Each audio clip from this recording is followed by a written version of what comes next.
बेकाबू कोरोना के इस कोहराम में जनता कर्फ्यू में पुलिस की लचीली कार्यशैली का जनता ने भरपूर फायदा उठाया है। लिहाजा 23 दिन बाद भी कोरोना संक्रमण की चेन जिस तरह से टूटनी थी वह नहीं टूटी और लॉकडाउन को लगातार बढ़ाना पड़ा। शनिवार 1 मई से प्रशासन एक्शन मोड में आ गया। पुलिस ने सड़कों पर बेवजह घूमने वालों को सबक सिखाने में देर नहीं की। सेलाना बस स्टैंड चौराहे पर एसडीएम अभिषेक गहलोत, सीएसपी हेमंत सिंह चौहान सहित पुलिस बल और निगम टीम ने हाथों में लठ-थम लोगों को रोककर पूछताछ की। चौराहे पर वाहनों और लोगों की भीड़ इतनी लग गई कि जाम की स्थिति बन गई। अधिकतर लोगों ने बीमारी, जांच, दवाई जैसी बातें बताकर घर से बाहर निकलना बताया, जिन्हें चेतावनी देकर छोड़ दिया। लेकिन कुछ लोगों के बहाने एसडीएम के गले नहीं उतरे तो पुलिस के लठ पड़वाने में देर नहीं की। पुलिस के लठ की भेंट चढ़े लोग वापस घर लौट गए। पुलिस ने कहा अब जमकर सख्ती रहेगी, लोग सोच समझकर ही घर से निकले।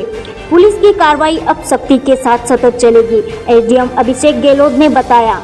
इस तरह के लोग बहाने बना के निकल रहे हैं बाहर। देखिए, कोरोना कर्फ्यू को सख्ती से पालन करने के लिए हम लोग यहाँ खड़े हैं, पूरी टीम खड़ी है, पुलिस की टीम खड़ी, नगर पालिका को सहयोग दिया जा रहा है। तो जो भी अनावश्यक बिना किसी कारण के, बिना मेडिकल रीजन के या बिना वैक्सीनेशन के कोई निकल रहा है तो उसके खिलाफ सब कार्रवाई की जाए।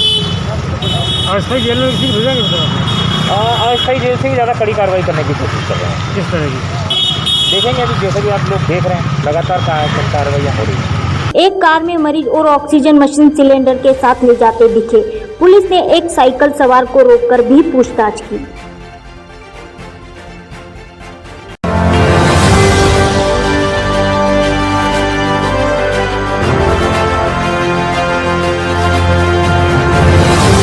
प्रशासन ने अस्पतालों में लगने वाली ऑक्सीजन का ऑडिट किया है। इसमें सामने आया है कि अस्पताल को 260 सिलेंडर की जरूरत लग रही है। कलेक्टर ने इससे ज्यादा ऑक्सीजन देने की बात कही है। जिला प्रशासन ने ऑक्सीजन की मांग की समीक्षा की है।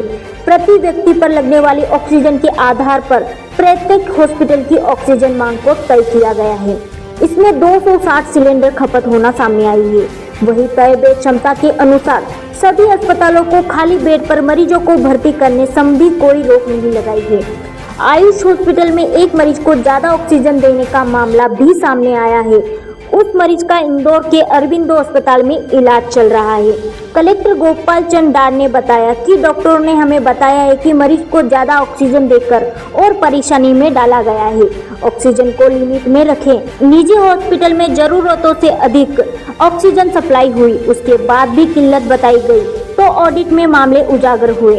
इससे लगता है कि मरीजों के नाम से ऑक्सीजन आवंटित करवाकर उनकी आड़ में निजी हॉस्पिटल में कोरोना काल में अवसर को कारोबार बनाकर कमाई का जरिया बनाया गया है। इस मामले में कुछ लोगों ने निजी हॉस्पिटल से छोटे सिलेंडर सप्लाई करने की बात भी कही है। कलेक्टर गोपाल चंद डार ने मीडिया को बताया की बैठक की गई थी और उनसे कहा गया था कि आपके जितने भी बेड पे जिस प्रेशर से आप ऑक्सीजन सप्लाई कर रहे हैं, जैसे 10 लीटर प्रति मिनट, तो वो आप और ऑक्सीजन सैचुरेशन क्या है वो सब लिख के आप दे दीजिए। दैट मीन्स ऑक्सीजन ऑडिट कर रहे हैं हम लोग, क्योंकि ऑक्सीजन की प्रॉब्लम है, ऑक्सीजन ऑडिट करना पड़ रहा है। तो उनसे जब डिमांड ली गई तो 258, इसको राउंड फिगर कर लें, 260 सिलेंडर की टोटल डिमांड आई इस शहर में और हम 260 से ज़्यादा सप्लाई कर रहे हैं सिलेंडर और लगातार सप्लाई कर रहे हैं। हम व्यवस्था कर रहे हैं कंटिन्यू और ऑक्सीजन की कोई कमी नहीं आने दे रहे हैं। सर 260 मतलब ज़्यादा ही जा रहे हैं प्राइवेट हॉस्पिटलों में। अपील कर रहा हूं कि जब तक प्रशासन कोई स्टेटमेंट जारी न करे तब तक इसको समस्त व्यक्ति अफवाह माने। ये कोरी अफवाह है और यदि किसी के द्वारा ये फैलाई गई है तो उसको हम पकड़ के दंडित भी करेंगे।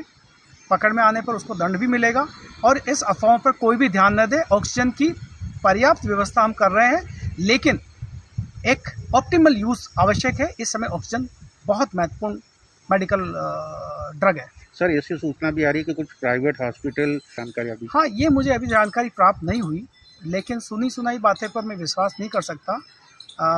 हमारे डिप्टी कलेक्टर को मैंने उस पर अथोराइज़ किया है कि अब ड्रग इंस्पेक्टर के साथ डिप्टी कलेक्टर जाए और फिर वो अपनी पूरी संबंधित की डिमांड और प्रिस्क्रिप्शन के हिसाब से रेमडेसिविर इंजेक्शन दें। एक्चुअली जब तक 5 लीटर से ज़्यादा ऑक्सीजन का प्रेशर ना हो बेड पर और उसका सीटी स्कोर ज़्यादा ना हो, लंग्स इन्वॉल्वमेंट 25% से ज़्यादा ना हो, तब तक रेमडेसिविर इंजेक्शन को नहीं प्रेस्क्राइब किया जाता। सर मिनिमम रिक्वायरमेंट से भी ज़्यादा ऑक्सीजन देने के ऐसा मामले सामने आ रहे हैं? यस, एक ये आयुष हॉस्पिटल है जिसने एक मरीज़ को बहुत ज़्यादा ऑक्सीजन दी और उसका अरविंदो में अभी इलाज चल रहा है। मिस्टर जैन है कोई, उसको उस अरविंदो के डॉक्टर्स ने हमें बताया है कि उनको ज़्यादा ऑक्सीजन देकर और परेशानी में डाला गया है।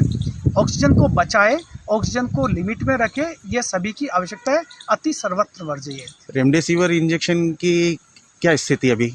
रेमडेसिविर इंजेक्शन की कमी है, अभी हमारा अलॉटमेंट बहुत कम आ रहा है, हमें पर डे का जो मेंटेनेंस डोज भी हम नहीं दे पा रहे हैं।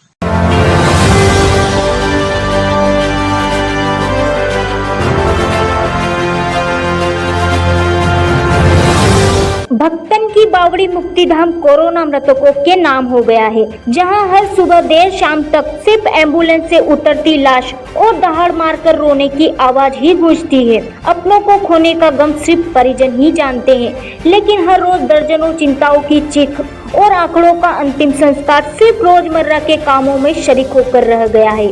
मुक्तिधाम में रोज बड़ी संख्या में लकड़ी और कंडे आ रहे हैं, जो रोज जलकर खाक हो रहे हैं। यहाँ चिताओं को देखने वालों के दिल भी पत्थर होने लगे हैं। मामला इतना गंभीर होता जा रहा है कि अपनों को खोने के बाद गमगीन परिवार अस्थियां लेने भी मुक्तिधाम जाने की हिम्मत नहीं जुटा पा रहा। खाक हुई चिताओं से अस्थियां तक नहीं उठ सकी। अस्थियां रखने के सभी बॉक्स फुल हो गए हैं। शमशान समिति भी इन अस्थियों को लेकर चिंतित है। जीवन और मौत महज खेल बनकर ही रह गया है।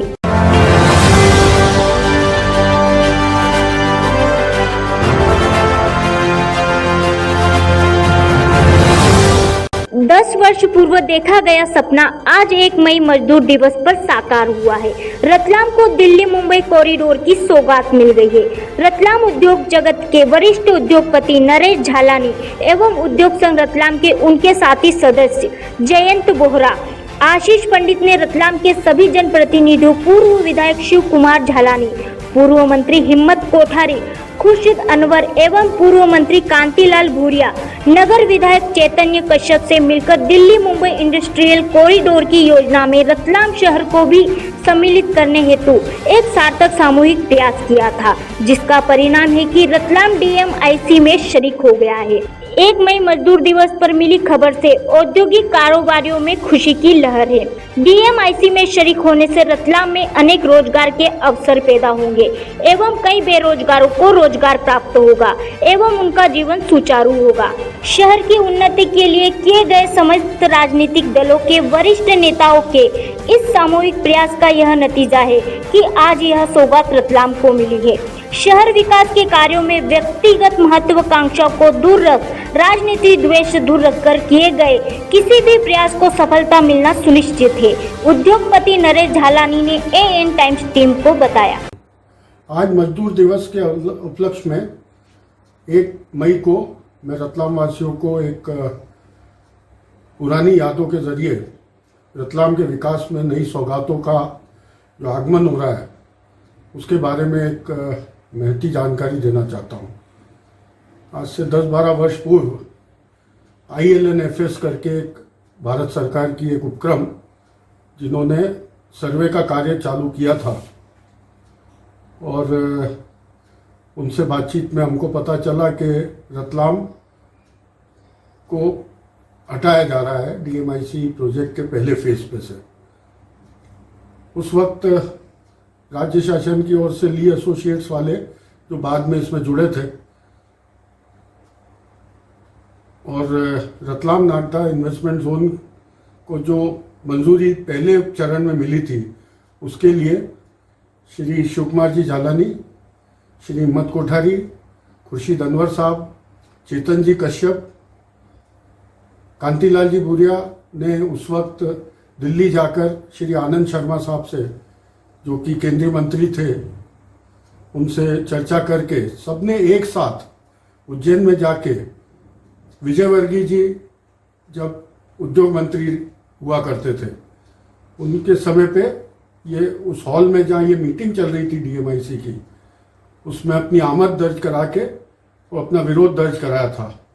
तब डिस्कशन करके तत्काल इसके ऊपर कार्रवाई करते हुए श्री कैलाश विजयवर्गीय जी ने ILNFS और ली एसोसिएट्स वालों को ये इंस्ट्रक्शंस दिए कि जब रतलाम में संभावना है तो क्यों ना रतलाम नागदा इन्वेस्टमेंट जोन को मंजूरी पहले चरण में दी जाए, और वो आज हमारे सामने रोज नई नई सौगातों के रूप में फलीभूत हो रही है।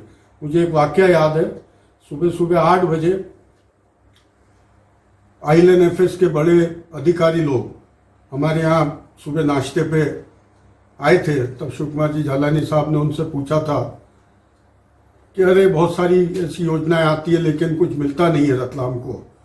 तो उन्होंने बहुत ही संजीदगी से और बहुत जिम्मेदारी से ये बात बोली थी कि झालानी साहब आप चिंता ना करें, ये लड़कों ने जो काम हमको यहाँ लाकर किया है, रतलाम दिखाया और इसके बारे में हमको जो जानकारी दी, उसकी वजह से आज जो हम लोग हमारी रिपोर्ट बदल रहे हैं और रतलाम नागदा को एक स्थान दिलाने की कोशिश कर रहे हैं, उसमें आपको आज नहीं लेकिन 10 साल बाद इसका फर्क आपको नजर आएगा जो अब देखने में आ रहा है। मैं सभी लोगों को पुनः आज 1 मई के उपलक्ष्य में सब मजदूरों को, सब साथियों को अपना अभिवादन देता हूं और आशा करता हूं कि रतलाम दिन प्रतिदिन प्रगति के मार्ग पर अग्रसर होगा।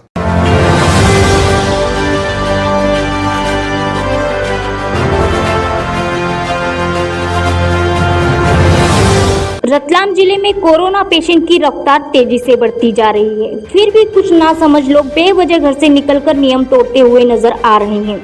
ऐसा ही एक नजारा देखने को मिला जिले के जावरा में, जहां 2 व्यक्ति जुगाड़ के मास्क में नजर आए, जबकि शासन प्रशासन की तरफ से बार बार समझाइश दी जा रही है कि घर में रहें, सुरक्षित रहें, बेवजह घर से बाहर ना निकले, 2 गज दूरी मास्क से है जरूरी। लेकिन फिर भी कुछ लापरवाह लोगों के द्वारा नियमों पर अमल न करते हुए नियम को तोड़ते हुए नजर आ रहे हैं। जहां पुलिस प्रशासन द्वारा बेवजह घर से निकलने वाले लोगों को समझाइश के साथ साथ चालानी कार्रवाई की, वहीं पुलिस प्रशासन जगह जगह सख्ती से अपनी कार्रवाई करते हुए नजर आ रही है।